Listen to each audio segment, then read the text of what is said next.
Hello, everyone, and welcome to In-House Counsel Insights, where we bring on in-house counsel attorneys from different practice areas at different companies and different industries to share their experiences and tips with you guys. Here today, I have Michael Ferrier, and he is senior counsel at Berry Corporation. Hey, Michael, how are you? What's up, Chris? How are you?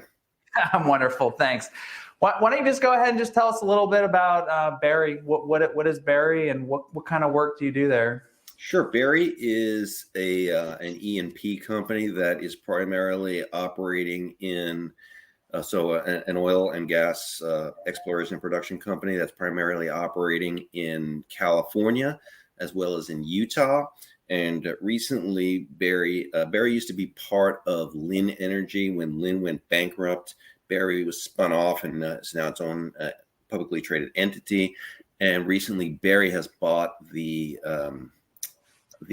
California assets of Basic Energy Services, which is an oil and gas services company that primarily is operating drilling rigs and doing plug and abandonment work. So Berry is now on both sides of that spectrum, the E&P side, as well as the OFS side, which is unusual, but kind of interesting. Okay, very interesting.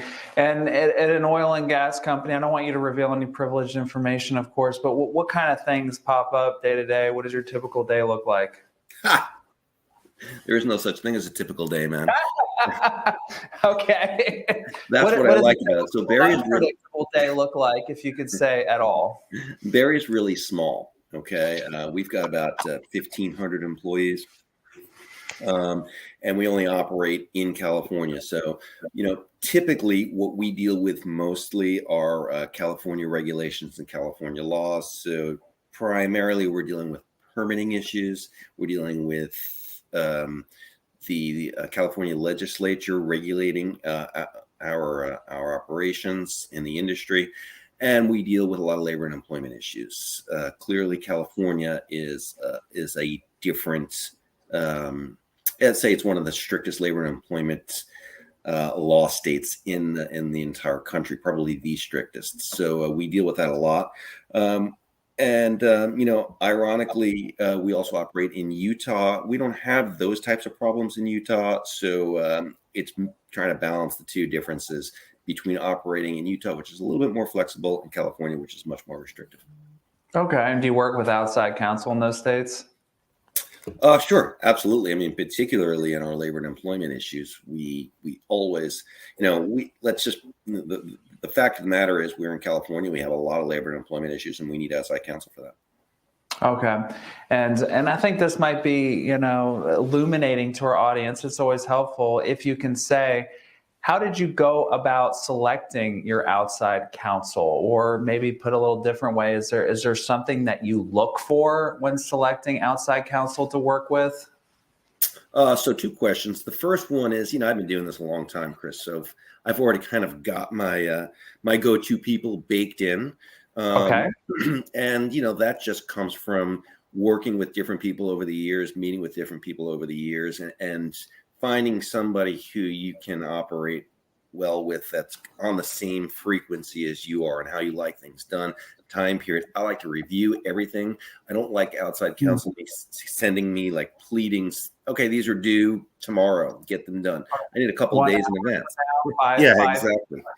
That's not going to work for me because I got a lot of things going on. So, I need a couple of days. So people that understand how I operate, some outside counsel work with in-house counsel that don't want to see it. I trust you. You're good. Send it out. What I expect my outside counsel to understand is that I don't look at things from a case by case basis. I look at things from a global perspective. All right, Berry now is operating only in the United States, but I've worked at several different companies on a global basis. I want to know how a matter that we're handling here in this jurisdiction is going to affect the outcome or the results of another action I've got going on in another jurisdiction. So I look at things globally, and I want my outside counsel to understand that I am not just worried about the outcome of this one case. Yes, it's important to me, but I've got a lot of other ones going on as well. Love it.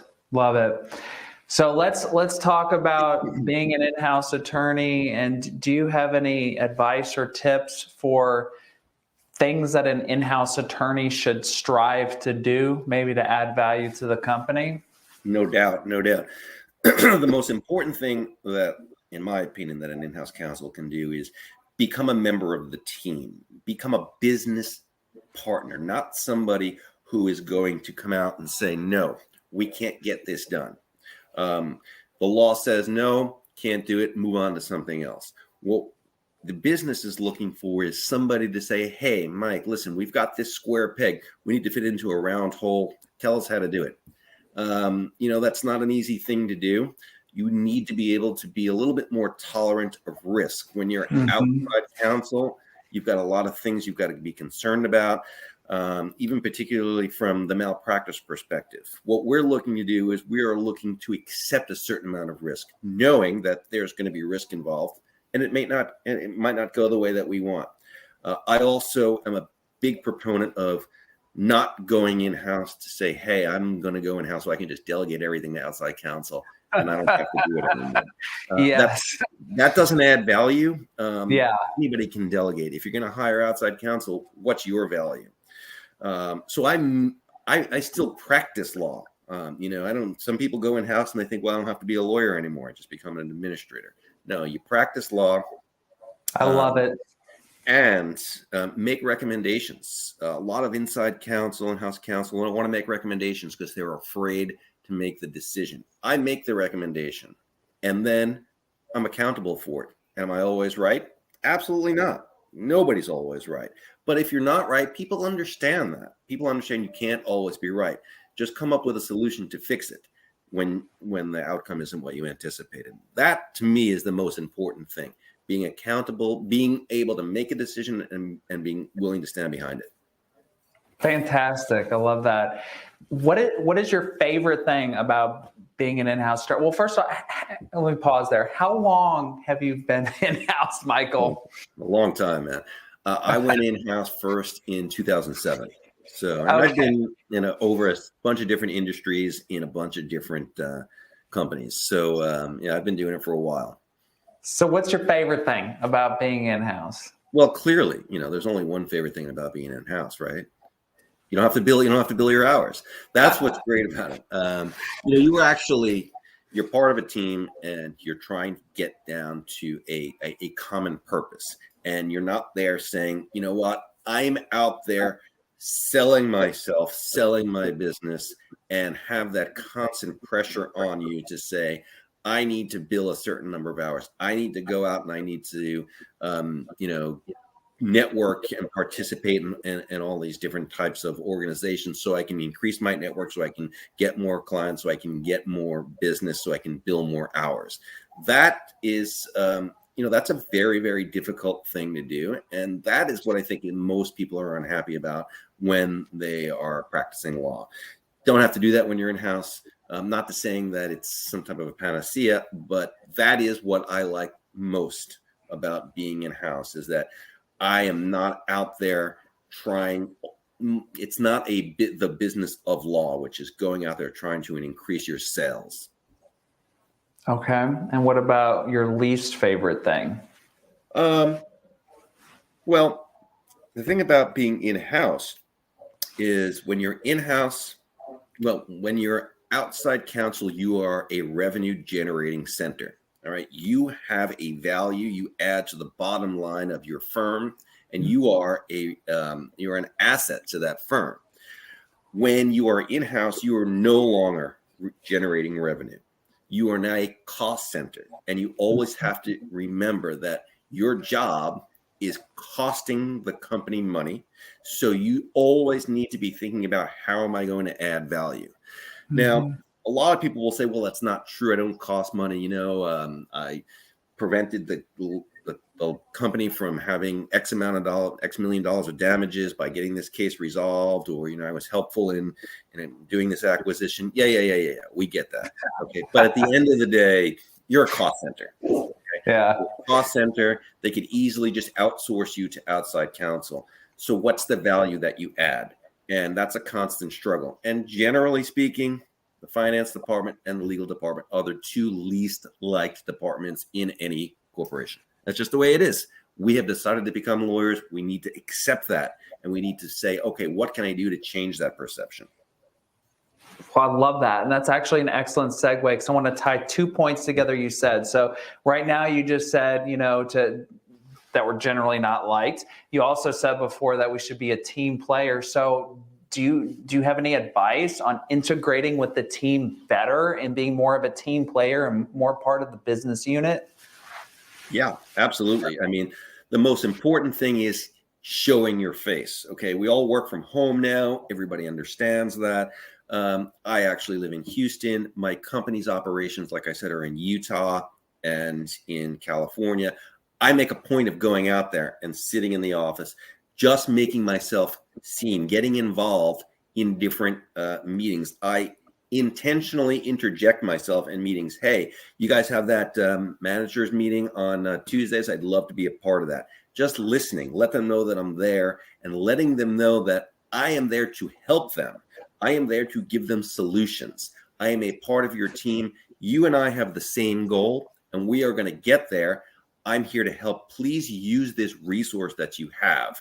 And then when they do that, coming up with responsive answers, solutions quickly, not sitting on it. What I like to think my reputation is that people say that I'm rapid fire. You come to me with a question, with a problem, I'm going to get back to you. I'm going to give you that solution soon, because business is not stopping and waiting for the legal department. And if they do, then one of two things are going to happen, or maybe both. Number one, they're going to say, oh, there are the lawyers holding everything up again. And number two is they are not going to wait for your advice, and they're going to go do whatever they do. And then you're in cleanup mode, and you never want to be in cleanup mode. That's really great. And this is kind of leading, right? But because I know from other in-house attorneys too, but is that probably the number one complaint from the business unit, is that legal just takes too long or never responds? Well, not in my legal department, but of course.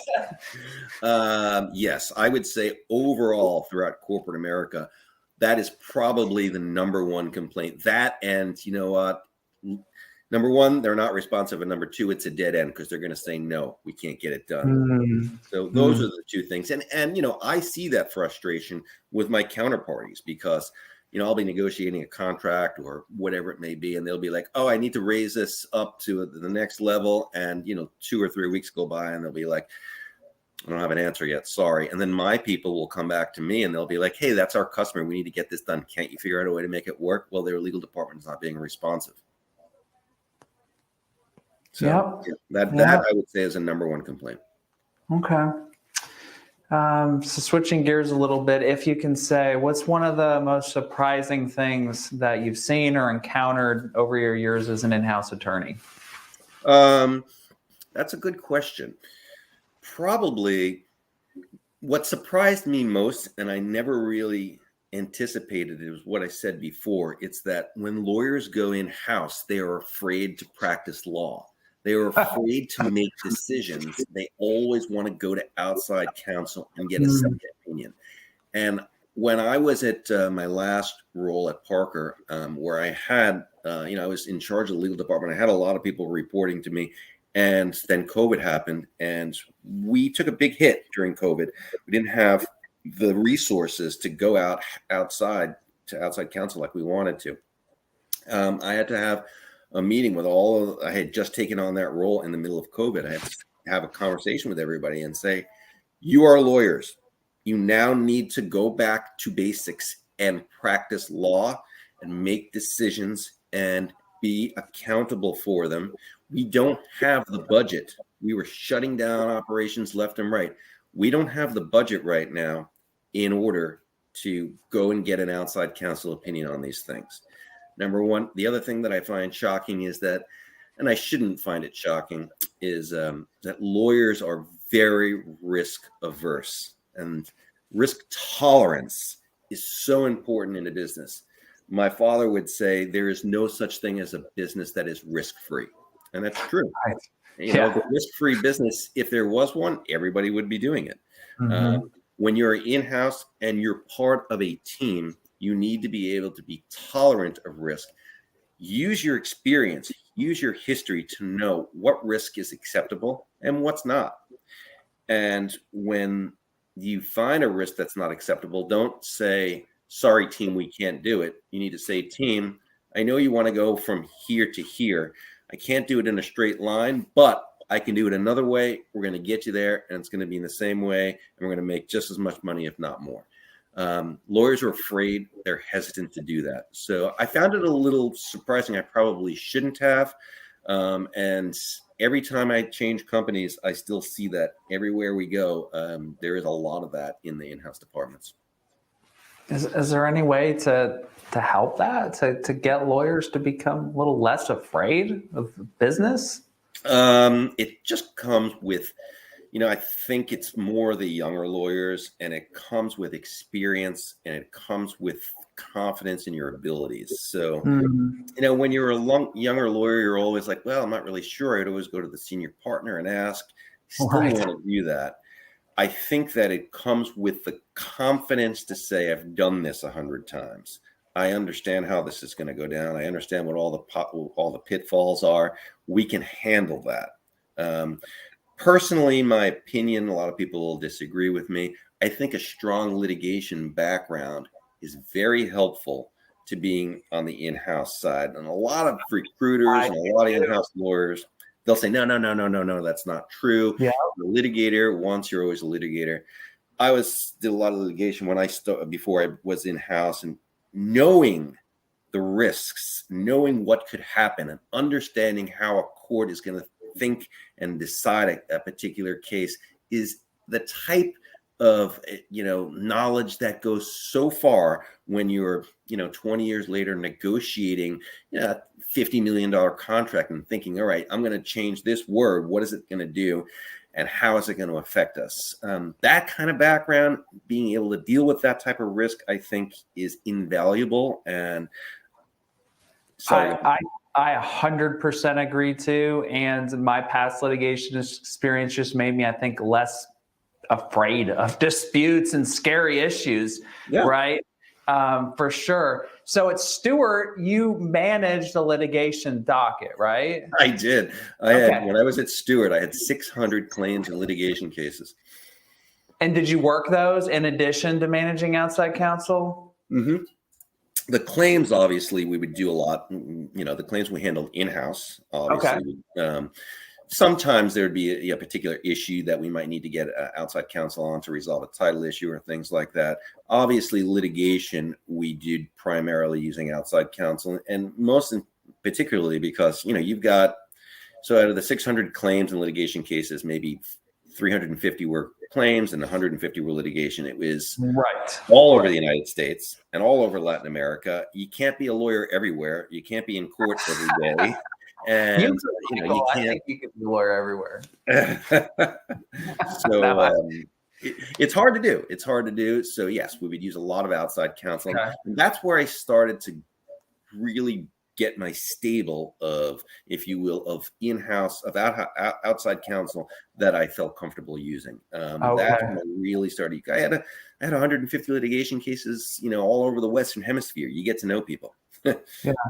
And then, so you went from that, and then how did you go to be more of a generalist? Is it just experience over the years and just kind of doing? Great. That's an excellent question. And it's probably a great question for lawyers. The answer is going to be great for lawyers that are looking to go in-house.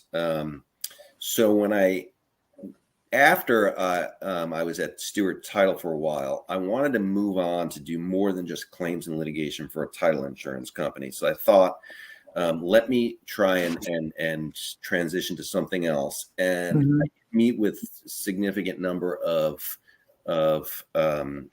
recruiters who all said, yeah, that's going to be very difficult for you because you haven't done this work before. And I was insistent saying, yes, I haven't necessarily worked on the corporate governance side, but I've been on the opposite side in litigating corporate governance issues. So I know how it is. I haven't necessarily negotiated an oil and gas contract, but you know what? A contract is a contract is a contract is a contract. I understand what the liabilities are. I understand, what all the risks are. So I needed to be persistent. And ultimately, I was able to get in a role as we'll say, regional general counsel for an oil and gas company based out of Mexico.